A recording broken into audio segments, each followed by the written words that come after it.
அஞ்சிலே ஒன்று பெற்றான் அஞ்சிலே ஒன்றை தாவி அஞ்சிலே ஒன்று ஆறாக ஆரியர்க்காக எகி அஞ்சிலே ஒன்று பெற்ற நங்கை கண்டு அயலார் ஊரில் அஞ்சிலே ஒன்றை வைத்தான் அவன் நம்மை அழித்து காப்பான். அன்பிற்கினிய சன் டிவி நேயர்கள் அனைவருக்கும் வணக்கமும் நல்வாழ்த்துக்களும். அன்பர்களே, இன்று சித்திரை 24 7/5/2024 செவ்வாய்க்கிழமை அமாவாசையோடு அமைந்திருக்கக்கூடிய இந்த அற்புதமான நாளில் உங்கள் அனைவரையும் நம்முடைய சிறப்பான ஆலய வழிபாட்டு நிகழ்ச்சிக்கு அன்போடு வரவேற்கின்றோம். அனைவருக்கும் நல்லதே நடக்க வேண்டும் என்ற பிரார்த்தனையோடு நாம் நிகழ்ச்சியை தொடங்குகின்றோம். அன்பர்களே, செவ்வாய்க்கிழமையில் அனுமனை வணங்கினால் நமக்கு செழுமையான வாழ்க்கை கிடைக்கும். அதிலும் அமாவாசையோடு அமைந்திருக்கக்கூடிய செவ்வாய்க்கிழமையில் நாம் அனுமனை வணங்கினோம் என்று சொன்னால் நமக்கு எதிரிகளே இல்லாமல் இருப்பார்கள், நல்லதே நடக்கும் என்பது ஒரு அற்புதமான கருத்து. அந்த அடிப்படையில் இன்றைய தினம் நாம் செவ்வாய்க்கிழமை அமாவாசையோடு சேர்ந்து வந்திருக்கக்கூடிய இந்த நாளில் நாம் பஞ்சமுக ஆஞ்சநேயரை தரிசிக்க இருக்கின்றோம். அதாவது பஞ்சமுகம் என்று சொல்கின்ற நேரத்தில் 5 என்று சொல்லக்கூடிய எண்ணுக்கு நம்முடைய இந்து சம்பிரதாயத்தில் ஒரு சிறப்பான இடமானது உண்டு. எப்படி என்று சொன்னால், இப்போ சிவபெருமானை நாம் எடுத்துக்கொண்டோம் என்று சொன்னால் அவன் 5 முகத்தோடு இருக்கக்கூடியவன். அதோடு மட்டுமல்லாமல் பஞ்சபூத திருத்தலங்கள் என்று 5 பூதங்களுக்கும் அப்படி திருத்தலங்கள் என்று 5 என்ற எண்ணிக்கை சிறப்பான இடத்தை வகிக்கின்றது. எல்லாவற்றிற்கு மேலாக 4 வேதங்கள், அதற்கடுத்ததாக இருக்கக்கூடிய 5வது வேதம் என்று சொல்லக்கூடிய மகாபாரதம், பாரத பஞ்சமோ வேதகா என்று அப்படி குறிப்பிடுவார்கள்.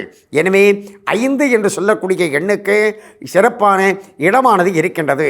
அந்த வகையில் 5 முகத்தோடு இருக்கக்கூடிய ஹனுமன் பஞ்சமுக ஆஞ்சநேயர் என்று பூஜிக்கப்படுகின்றார். இந்த பஞ்சமுக ஆஞ்சநேயருக்கு பிராச்சீனமான பழமையான ஒரு சன்னதி உண்டு என்று சொன்னால் நம்முடைய திருக்குடந்தை கும்பகோணத்தில் சக்கரபாணி சுவாமி கோவிலில் பஞ்சமுக ஆஞ்சநேயருக்கு சன்னதியானது அமைந்திருக்கின்றது. அதற்கடுத்ததாக இந்த பஞ்சமுக ஆஞ்சநேயருடைய உபாசகர் நாம் கேள்விப்பட்டோம் என்று சொன்னால் ஆச்சரியமாக இருக்கும். எப்படி என்று சொன்னால், ராகவேந்திரர், அதாவது பகவான் ராகவேந்திரர் பஞ்சமுக ஆஞ்சநேயருடைய பரமபக்தர், பஞ்சமுக ஆஞ்சநேயருடைய உபாசகர். எனவே இவர் துங்கபத்ரா நதிக்கரையில் பஞ்சமுகி என்று சொல்லக்கூடிய இடத்தில் பஞ்சமுக ஆஞ்சநேயருடைய தரிசனத்தை பெற்றார். ஆகையினால் அந்த இடமானது பஞ்சமுகி என்று அழைக்கப்படுகின்றது.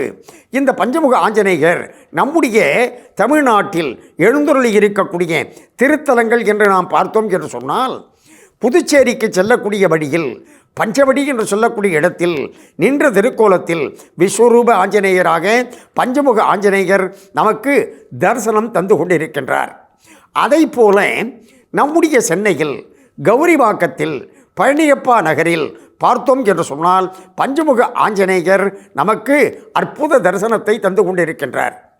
இப்போ பஞ்சமுக ஆஞ்சநேயர் என்று 5 முகத்தோடு இருக்கக்கூடிய ஹனுமான் என்று சொல்கின்ற இடத்தில் அந்த 5 முகங்கள் யார் யாருடைய முகம், எதற்காக 5 முக ஆஞ்சநேயராக பஞ்சமுக ஆஞ்சநேயராக இவர் தோன்றினார் என்பது ஒரு சுவாரஸ்யமான செய்தியை உள்ளே அடக்கியதாக அமைந்திருக்கின்றது. எப்படி என்று சொன்னால், ராவணன் யுத்தம் நடைபெற்று கொண்டு இருக்கின்ற நேரத்தில் ராமபிரான் என்ன செய்தார்? ராவணனை பார்த்து முதல் நாள் போர்க்களத்தில் அவன் கையில் இருக்கக்கூடிய ஆயுதங்கள் அனைத்தும் அப்படியே பறந்து போய்விட்டன. அந்த சந்தர்ப்பத்தில் நிராயுதபாணியாக இருக்கக்கூடிய அந்த ராவணனை, ஆயுதம் இல்லாத அந்த ராவணனை போர் செய்து அழிப்பது என்பது யுத்த தர்மத்திற்கு விரோதமானது என்ற காரணத்தால் ராமபிரான் என்ன செய்தார்? என்று போய் போருக்கு நாளை வா என்று அனுப்பினார். அதாவது அவன் மனம் திருந்தி சீதையை கொண்டு வந்து கொடுத்தால் சரி, எனவே அவனுக்கு உயிர் பிச்சை கொடுத்து அனுப்புவோம் என்று அவனை இன்று போய் போருக்கு நாளை வா என்று அனுப்பினார். ஆனால் அந்த ராவணன் என்ன செய்தான்? அதன் காரணமாகத்தான் பஞ்சமுக ஆஞ்சநேயருடைய தோற்றம் ஏற்பட்டது. என்ன என்பதை பார்ப்போம். இப்பொழுது நாம் அமாவாசை பஞ்சமுக ஆஞ்சநேயர் சிறப்பு தரிசனத்தை தொடர்வோம். ஆஞ்சநேய பெருமானுடைய தரிசனம் சிறப்பை தரும் என்ற கருத்தில் நாம் பஞ்சமுக ஆஞ்சநேயரை தரிசித்து கொண்டு இருக்கின்றோம். சென்ற பகுதியில் நாம் சிந்திக்கின்ற பொழுது ராவணனுக்கு உயிர் பிச்சை கொடுத்து ராமபிரான் அனுப்பினார். அந்த சென்ற ராவணன் என்ன செய்தான்? எப்படியாவது ராமனை அழிக்க வேண்டும் என்பதற்காக தனக்கு உறவினனாக இருக்கக்கூடிய மயில் ராவணன் என்பவன், அவன் மாயாஜால போர்களில் வல்லவன். ஆகையினால் அந்த மயில் ராவணனை அனுப்பி ராமனை அழிக்க வேண்டும் என்பதற்காக ஒரு யாகத்தை செய்ய தொடங்கினான். அந்த மயில் ராவணன் யாகம் செய்கின்ற பொழுது விபீஷணன் என்ன செய்தார்? இந்த மயில் ராவணன் இந்த யாகத்தை செய்தான் என்று சொன்னால் நம்முடைய வெற்றி கேள்விக்குறி ஆகிவிடும். எனவே அந்த மயில் ராவணனை அழிக்க வேண்டும் என்று அனுமனை அனுப்புகின்றார். அப்படி அனுமனை அனுப்புகின்ற பொழுது அந்த மயில் ராவணன் என்ன செய்தான்? அனுமனோடு போர் செய்தான். ஆனால் அந்த மயில் ராவணன் தன்னுடைய உயிரை 5 முகம் கொண்ட ஒரு தீபத்தில் அப்படியே அடைக்கலமாக வைத்திருந்தான். எனவே அந்த 5 முக தீபத்தை அணைத்தால்தான் இந்த மயில் ராவணனுடைய ஆவி பிரியும் என்ற கட்டாயத்தில் அனுமன் என்ன செய்தார்? அப்படியே மனதில் நரசிம்மப் பெருமானை நினைத்தார். நரசிம்மருடைய முகம் தோன்றியது. தெற்கு முகமாக நரசிம்மருடைய முகமானது அனுமனுக்கு தோன்றியது. அதற்கடுத்ததாக அனுமன் என்ன செய்தார்? அப்படியே வராகப் பெருமானை மனதிலே நினைத்தார். வடக்கு முகமாக வராகப் பெருமானுடைய முகமானது தோன்றியது. அடுத்ததாக கருடனை தன்னுடைய மனதிலே நினைக்க கருடனுடைய முகம் மேற்கு பக்கத்தில் தோன்றியது. புத்திசாலித்தனமாக அறிவு கூர்மையோடு செயல்பட வேண்டும் என்பதற்காக ஹயக்கிரீவரை கல்வி கடவுளை அனுமன் தியானிக்க அந்த கல்வி கடவுளுடைய ஹயக்கிரீவருடைய முகமானது மேலே தோன்றியது. இப்போ அனுமனுக்கு என்று இயல்பாக இருக்கக்கூடிய முகம் தெற்கில் பார்த்தோம் என்று சொன்னால் நரசிம்மப் பெருமானுடைய முகம், வடக்கே வராகப் பெருமானுடைய முகம், மேற்கே கருடனுடைய முகம், மேலே ஹயக்கிரீவருடைய முகம் என்று 5 முகத்தோடு அந்த மயில் ராவணனுடைய உயிர் இருக்கக்கூடிய அந்த உயிர் ஸ்தானம் இருக்கக்கூடிய 5 முகம் கொண்ட விளக்கை 5 முகத்தாலும் ஊதி அணைத்து மயில் ராவணனை அழித்தார். இதற்காக எடுக்கப்பட்டதுதான் அந்த பஞ்சமுக ஆஞ்சநேயருடைய தோற்றம்.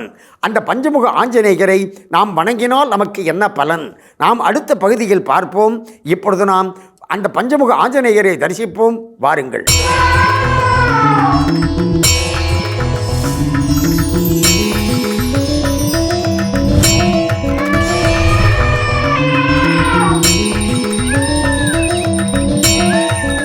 நாம் இன்றைய தினம் செவ்வாய்க்கிழமையில் அமாவாசையில் ஆஞ்சநேய பெருமானை தரிசித்தால் நமக்கு நன்மை கிடைக்கும் என்ற கருத்தின் அடிப்படையில் பஞ்சமுக ஆஞ்சநேயரை நாம் தரிசித்து கொண்டிருக்கின்றோம்.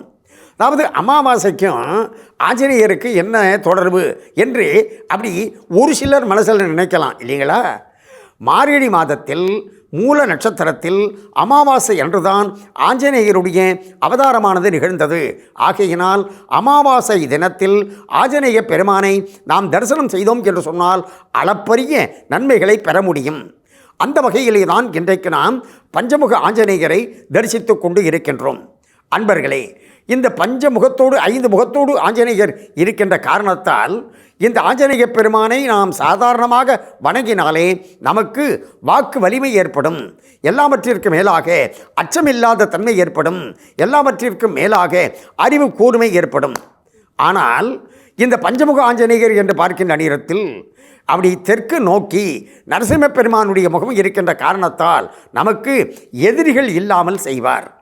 அதற்கடுத்ததாக வடக்கில் பார்த்தோம் என்று சொன்னால் வராக பெருமானுடைய முகம் இருக்கின்ற காரணத்தினாலே நமக்கு இருக்கக்கூடிய வாஸ்து தோஷங்கள், பூமி சம்பந்தமான பிரச்சனைகள் இந்த பஞ்சமுக ஆஞ்சநேயரை வணங்குவதன் காரணமாக தீரும். அதற்கடுத்ததாக மேற்கு நோக்கி கருடனுடைய முகம் இருக்கின்ற காரணத்தினாலே நமக்கு எந்த விதமான விஷ ஜந்துக்களால், அதாவது இப்போ பாய்சன் வச்சுக்கோங்களேன், ஏதாவது ஃபுட் பாய்சனோ ஏதோ அந்த மாதிரி எந்த விதமான ஆபத்தும் ஏற்படாது. எல்லாவற்றிற்கு மேலாக ஹயக்கிரீவருடைய முகமானது மேலே இருக்கின்ற காரணத்தினால் நமக்கு அறிவு கூர்மை ஏற்பட்டு அறிவு பிரகாசிக்கும்.